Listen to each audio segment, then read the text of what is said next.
ହାଏ hello ନମସ୍କାର ଜୟ ଜଗନ୍ନାଥ ସାଙ୍ଗମାନେ କେମିତି ଅଛନ୍ତି ସମସ୍ତେ। ଆଶା କରି ସମସ୍ତେ ଭଲ ଥିବେ ମସ୍ତ ଥିବେ। ସାଙ୍ଗମାନେ ଆଜି ହେଲାଣି ମଙ୍ଗଳବାର, କାଲି ତ ଯାହା ବେପାର ହେଲାନି, ପଳେଇ ଆସିଥିଲି ଜଲ୍ଦି।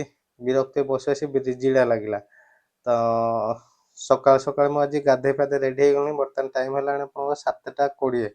ଆଉ ଭାବିଥିଲି ଜଲ୍ଦି ଜଲ୍ଦି ଟିକେ ଲଗ୍ଇନ୍ କରିଦେବି, ହେଲେ ଘରେ ଟିକେ କହିଲେ ସକାଳେ ଘରେ ବ୍ରେକଫାଷ୍ଟ ତିଆରି ହେଉଛି, ବ୍ରେକଫାଷ୍ଟ କରିକି ଯିବେ। ତ ସେଇ ହିସାବରେ ତ ବ୍ରେକଫାଷ୍ଟ ହଉ ଆହୁରି ଅଧଘଣ୍ଟା ଘଣ୍ଟା ଲାଗିଯିବ। ତ ମୁଁ ବେକାରଟା ବସିକି କ'ଣ କରିବି, ଏମିତି ମୋବାଇଲରେ ଫେସବୁକ୍ ଘାଣ୍ଟୁଥିଲି। ତେବେ ଗୋଟେ ଜିନିଷ ଦେଖୁଛି ଫେସବୁକରେ ମାନେ ପ୍ରତି ମାନେ 10ଟା ପୋଷ୍ଟ ବୋଧେ 8ଟା ପୋଷ୍ଟ ଆପଣଙ୍କ ଘିବଲି ଆର୍ଟ। ତ ଘିବଲି ଆର୍ଟ କ'ଣ ଆକ୍ଚୁଆଲି ମୁଁ ବି ସେଟା ବନାଇବା ପାଇଁ ଟ୍ରାଏ କଲି। ଆଉ ନର୍ମାଲି ଯାହା ବି ହେଉଛି ମାନେ ୟୁଟ୍ୟୁବରେ ଯେତିକି ଯାହା अर्निंग ହେଉଛି, କେଉଁଠୁ କ'ଣ ମୁଁ କରୁଛି, କେଉଁ ଅର୍ଡ଼ର କେମିତି କେଉଁ ବୁକିଂ ସବୁ କିଛି ଆପଣମାନଙ୍କ ସାଙ୍ଗରେ ମୁଁ ସେୟାର କରୁଛି। ତ ଭାବିଲି ଯେ ଘିବଲି ଆର୍ଟ କେମିତି କ'ଣ ହେଉଛି, ନୂଆ କରିକି ଯେତେବେଳେ ଟ୍ରେଣ୍ଡ ଚାଲିଛି ଆମେ କାହିଁ ପଛରେ ରହିଯିବା।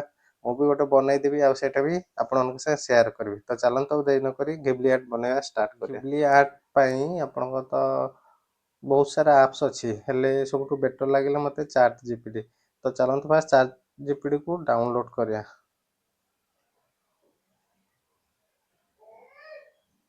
ଫାଷ୍ଟ ପ୍ଲେ ଷ୍ଟୋର ଖୋଲିବେ, ତାପରେ ସର୍ଚ୍ଚ କରିବେ chat GPT CHAT। Chat GPT already ଆସିଗଲାଣି ଦେଖନ୍ତୁ। ଏଟା ତଳେ ଯେଉଁ ହ୍ୱାଇଟ୍ କଲର୍ ହେଇଥିବ ଯେଉଁଟା ସେଇଟା ଏଗ୍ରି।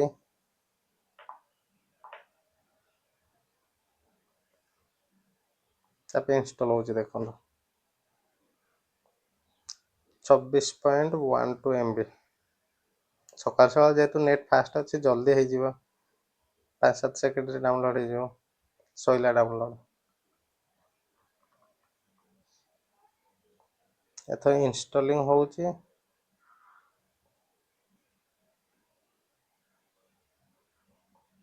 ଓପନ୍ କରିବା,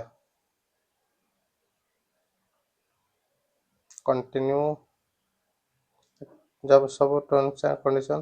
ଏଥିରେ ଦେଖନ୍ତୁ ମେସେଜ ଦେଖନ୍ତୁ, ଏ ଯେଉଁ ପ୍ଲସ୍ ଆଇକନ୍ ଟଚ୍ କଲେ ଫଟୋ ଆସିବ। ତାପରେ କଣ୍ଟିନ୍ୟୁ ୱିଥ୍ ଗୁଗଲ୍, ଆପଣଙ୍କ ଯେଉଁ ଜିମେଲ୍ ଆକାଉଣ୍ଟ ଗୋଟେ ଦେବାକୁ ପଡ଼ିବ। କଣ୍ଟିନ୍ୟୁ, ତାପରେ ଆପଣଙ୍କ ଯେଉଁ ଜିମେଲ୍ ଆଇଡ଼ି ଅଛି ଗୋଟେ ଜିମେଲ୍ ଆଇଡ଼ି ଦେଇଦେବେ। କଣ୍ଟିନ୍ୟୁ ଜିତୁ, ମୋର ଯେଉଁ ଜିମେଲ୍ଟା ଥିଲା ମୋବାଇଲରେ ସେଇଟା ଦେଇଦେଲେ। ଦେନ୍ ଏଇଠି ଆପଣଙ୍କ ନାଁ ଡିଟେଲ୍ସ ଆସିଗଲା। ତ ବାର୍ଥଡେଟା ସିଲେକ୍ଟ କରିବାକୁ ପଡ଼ିବ। ଗୁଗୁଲରେ ଜିମେଲରେ କ'ଣ ପାସୱାର୍ଡ଼ ଦେବାକୁ ପଡ଼ିବନି, ଆପଣ ବାର୍ଥଡେ ସିଲେକ୍ଟ କଲେ ସେ ହେଇଯିବ। ଡେଟ୍ ଅଫ୍ ବାର୍ଥ ଯେଉଁଟା, ଡେଟ୍ ଅଫ୍ ବାର୍ଥ ପକାଇଦେବି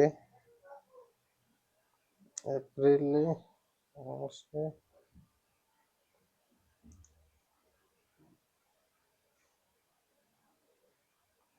କେତେ ଏଜ୍ର ଲୋକ ଥିବ କି କେତେ ଦେଖନ୍ତୁ, 93।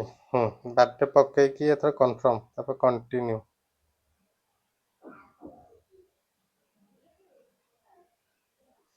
ଏ ଯେଉଁ ଆପଣଙ୍କର ଆସ୍କ ଏନିଥିଙ୍ଗ ତଳେ ଦେଖନ୍ତୁ ଗ୍ୟାଲେରୀ ଭଳିଆ ଚିହ୍ନ, ତା ଦେହରେ ଟଚ୍ କରନ୍ତୁ ଫଟୋଜ୍। ଦେଖନ୍ତୁ ମୁଁ କେଉଁଟା ସିଲେକ୍ଟ କରେ, ଏଇ ଫଟୋଟା ସିଲେକ୍ଟ କରେ, ତାପରେ ଡନ୍। ସିଲେକ୍ଟ ହେଇଗଲା। ଏଥର ଏ ଯେଉଁ ଆସ୍କ ଏନିଥିଙ୍ଗ ଏଇଠି ଆପଣଙ୍କୁ ଲେଖିବାକୁ ପଡ଼ିବ ଟର୍ନ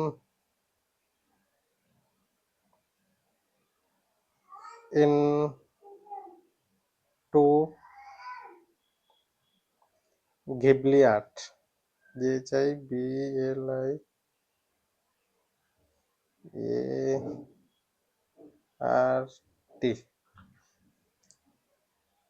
ତାପରେ କ୍ଲିକ୍ କରିଦେବେ ଏରୋ ମାର୍କ ଉପରେ। ଆକ୍ଚୁଆଲି ମୁଁ ବି ଫାଷ୍ଟ ଟାଇମ୍ ମାନେ ବନଉଛି, ଏକ୍ସପିରିଏନ୍ସ ଆପଣମାନଙ୍କୁ ବି ଯାହା ମୋର ବି ସେଇଆ। ହେଲେ ମୁଁ ଅଲଗା ସାଙ୍ଗମାନେ ଯେଉଁମାନେ ବନେଇଛନ୍ତି ତାଙ୍କୁ ପଚାରିଲି, ସେ ପ୍ରୋସେସ୍ କଲେ ଏମିତିଆ। ମୁଁ ଭାବିଲି ମୁଁ ବନେଇବି, ତା ସାଙ୍ଗରେ ଆପଣମାନଙ୍କୁ ବି ସେୟାର କରିଦେବି। ତ ଯେଉଁମାନେ ଆପଣମାନେ ପ୍ରାୟ ମ୍ୟାକ୍ସିମମ୍ ଲୋକ ଜାଣିଥିବେ ଯେ, ଆଉ ଯେଉଁମାନେ ଜାଣିନାହାନ୍ତି ଆକ୍ଚୁଆଲି ତାଙ୍କ ପାଇଁ ଫାଇଦା ହେଇଯିବ। ଟିକେ ଟାଇମ୍ ଲାଗିବ। ଲେଖୁଛି creating image might take a moment. ଦେଖିବା କେତେ ସମୟ ଲାଗୁଛି। ଅଲମୋଷ୍ଟ ହେଇଗଲା, ଦେଖନ୍ତୁ ହେଇଗଲା। ମାନେ ଗୋଟେ ଜିନିଷ ହେଲା ସେମ୍ କିଛି ଏତେ ଫରକ ନାହିଁ। ଆପଣଙ୍କ ଯେଉଁ ଇମେଜଟା ଥିଲା ସେଇଟା ମାନେ ଟିକେ କାର୍ଟୁନ୍ ଭଳିଆ। ଆଉ ଗୋଟେ ଟ୍ରାଏ କରିବା, କେଉଁ ଫଟୋଟା ଦେବା।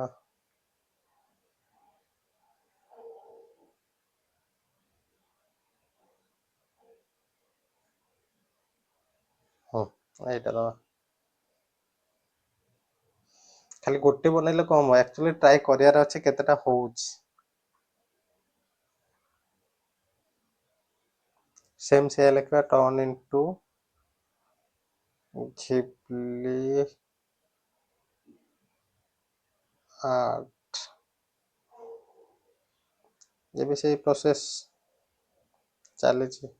ଦେଖନ୍ତୁ ମାନେ ଫଟୋରେ ମୋ ଯାହା ଯାହା ଥିଲା, ଇଏ ଫଟୋ ଥିଲା ଗୋଟେ ଭିଡିଓରୁ ମୁଁ ସ୍କ୍ରିନସଟଟା ନେଇଥିଲି, ଯାହା ଯାହା ଥିଲା ସେଇଆ ସେଇଆ ଅଛି। ମାର୍ଚ୍ଚ 27 ତାରିଖ ଡେଟ୍, ଯାହା ଯାହା ଥିଲା ସେ। ମୁଁ ଗୋଟେ ଜିନିଷ ଦେଖୁଛି ଆପଣଙ୍କର ମାନେ ଘିବଲି ଆର୍ଟରେ ମାନେ ଯୋଉ ଫଟୋ ମୁଁ ପୂର୍ବରୁ ଦେଇଥିଲି ଆଉ ପରେ ବି ଯୋଉ ଫଟୋ ଦେଲି ପ୍ରାୟ ଦିଟାକ ସେମ୍ ହିଁ ଆସୁଛି। ମାନେ ଜଣେ ପର୍ସନ ଯେହେତୁ ମୋର ଦିଟାକ ଫଟୋ ମୋର ଥିଲା, ଦିଟାକ ଫଟୋ ମୁଁ ଦେଲି ସେମ୍ ଆସିଛି, ଟିକେ ଫରକ ନାହିଁ। ମୋର ତ ଘିବଲି ଆର୍ଟ ରେଡି ହେଇଗଲା। ଯୋଉମାନେ ବି ଚାହୁଁଛନ୍ତି ବନେଇବା ପାଇଁ, ମୁଁ ଯୋଉ ପ୍ରୋସେସ ବନେଇଲି ଆପଣମାନେ ଭିଡିଓ ଦେଖି ସମ୍ପୂର୍ଣ୍ଣ ଜାଣିଯାଇଥିବେ କେମିତି କଣ ଆପଣଙ୍କୁ ଆଉ ଘିବଲି ଆର୍ଟ ବନେଇବାର ଅଛି। ତ ଆଶା କରୁଛି ଭିଡ଼ିଓଟି ଆପଣମାନଙ୍କୁ ଭଲ ଲାଗିଥିବ। ଯୋଉମାନେ ବି ଚ୍ୟାନେଲକୁ ନୂଆ କରିକି ଦେଖୁଛନ୍ତି ଦୟାକରି ଚ୍ୟାନେଲକୁ ସବସ୍କ୍ରାଇବ କରିଦିଅନ୍ତୁ, ଲାଇକ୍ ସେୟାର କମେଣ୍ଟ କରିବାକୁ ଜମାରୁ ଭୁଲେନି। ରହିଲି, ନମସ୍କାର, ଜୟ ଜଗନ୍ନାଥ।